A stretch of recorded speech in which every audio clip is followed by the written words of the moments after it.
Fareed Zakaria is a left-wing pundit on CNN, and he talks about how people are beginning to view the Democratic Party. The Republican Party is now more popular than the Democratic Party. This happened because of Trump. First time this happened in a while that there are more people who are registered Republicans than registered Democrats. Here is what Fareed Zakaria said about how people are now viewing the Democratic Party. Number 3. No, this is a huge Democratic Party problem.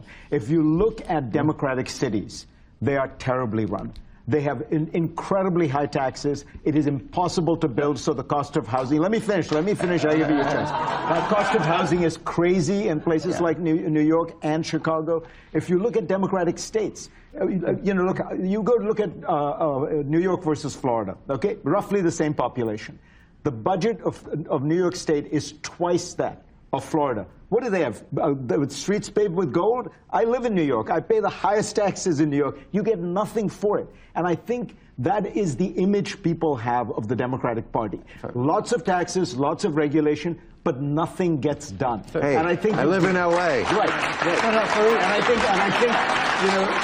Listen, the Democrats have to own this and realize the answer to everything is not more taxes, more regulation. People are fed up of that, and they feel that it isn't working.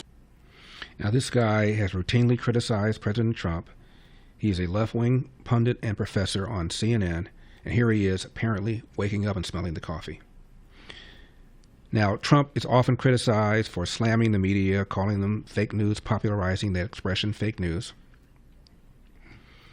Ann Compton is a longtime reporter with ABC News. When she retired, she talked about how Obama treated the media on 2 off-the-record angry tirades. Number 5. I have seen in the last year Barack Obama really angry twice. Both were off-the-record times. One profanity-laced, where he thought the press was making too much of scandals that he didn't think were scandals.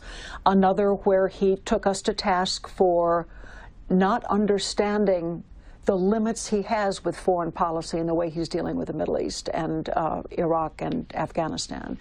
And I don't find him apologetic, but I find him willing to stand up to the press and look him in the eye, even though it was off the record, and just give us hell.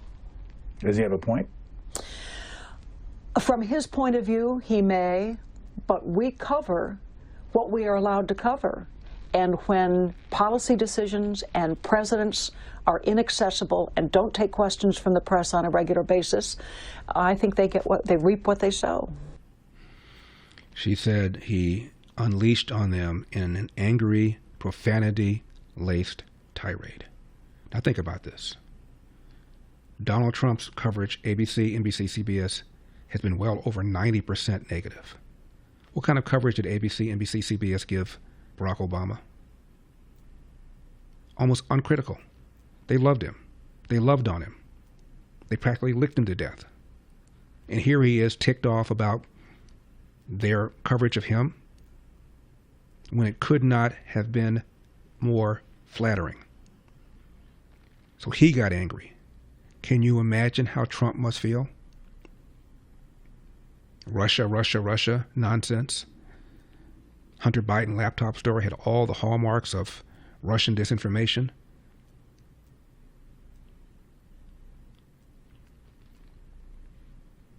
Hillary Clinton routinely referring to him as illegitimate, saying the election was stolen.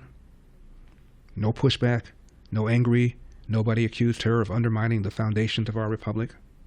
Donald Trump says it, and it hide the women and children. This double standard, this hypocrisy, this selective outrage drives me nuts. I know it drives Donald Trump nuts. We've talked about it before. The way this man has been treated. Low inflation. Borders secured. By the way, the borders are secured now. We were getting almost 10,000 a day at one point during the Biden administration. Now it's less than 300. Over a 95% reduction. And it didn't take long. Is he being praised for that? No, now they switched to, well, you said you were going to lower inflation, and egg prices are still high, as if he had to do with the bird flu. He's still being kicked around. Thanks for watching these clips from The Larry Elder Show. If you enjoyed this content, be sure to subscribe to my channel and hit the bell icon so you never miss a moment.